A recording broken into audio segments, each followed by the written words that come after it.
He was born a slave, sold in chains, and yet rose to become one of the most powerful kings in the Niger Delta. He built a kingdom from nothing, challenged British merchants, and stood his ground when others bowed. His name was Juboga, better known as King Jaja of Opobo. His story is one of courage, betrayal, and the price of defiance. This is the Untold Nigeria.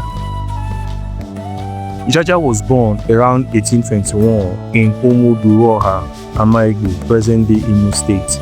As a young boy, he was captured and sold into slavery, taken to the Opobo Kingdom in the Niger Delta. But Jaja was no ordinary slave.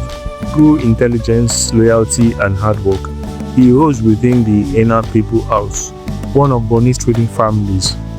Eventually, he earned his freedom, becoming a trusted chief and later the head of the powerful trading house himself.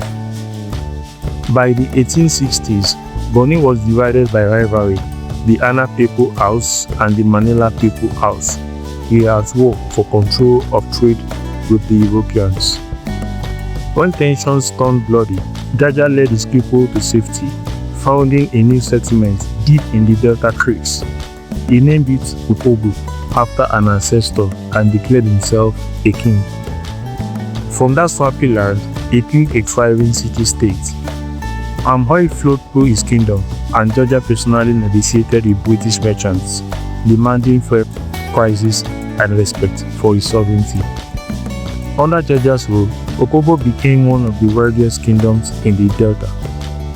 He controlled nearly all the palm oil export from the hinterland, rivaling even European continents.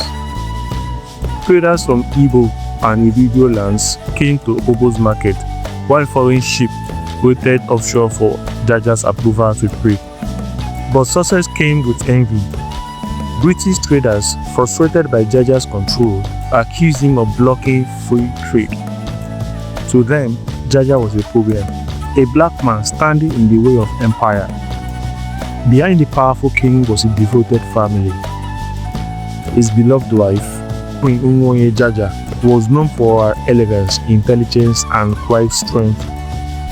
Together, they had children, among them Queen Sunday Jaja and other heirs who would later preserve his legacy. In Opobo's royal household, his family stood as a symbol of dignity and cultural pride, often seen alongside him during state meetings and ceremonies. But as Jaja's influence grew, so did the British desire to bring him down by any means. In 1887, British consul Harry Johnston invited Jaja aboard a British ship, promising peace talks about trade regulations. But it was a trap. As soon as Jaja stepped on board, he was arrested and accused of obstructing free trade. He was shipped first to Accra, then to London, a prisoner of the very empire he had resisted. When news reached Opobo, the people mourned deeply. His wife, Queen Umuduruoha, ruled in his absence, maintaining order and hope. For years, petitions were sent to Britain begging for his release. Jaja was exiled to the island of St. Vincent in the Caribbean, far from his homeland. There, he lived under supervision, writing letters to his people and dreaming of home. After years of pressure, the British finally agreed to let him return to Opobo in 1891. But fate was cruel. On his way home, Jaja fell ill and died in Tenerife, near the Canary Islands. His people never saw him again, but his story lived on. A tale of dignity, courage, and defiance against colonial greed. King Jaja's death was a tragedy, but his legacy never faded. In Opobo, his descendants continued to honor his name. Streets, schools, and monuments now bear his title, a reminder that freedom has a price. Jaja's story teaches us that power does not come from birth, but from courage, wisdom, and vision. From slavery to kingship, from triumph to exile, his journey remains one of the greatest in African history. Every story like this reminds us Nigeria is more than history, it is heritage.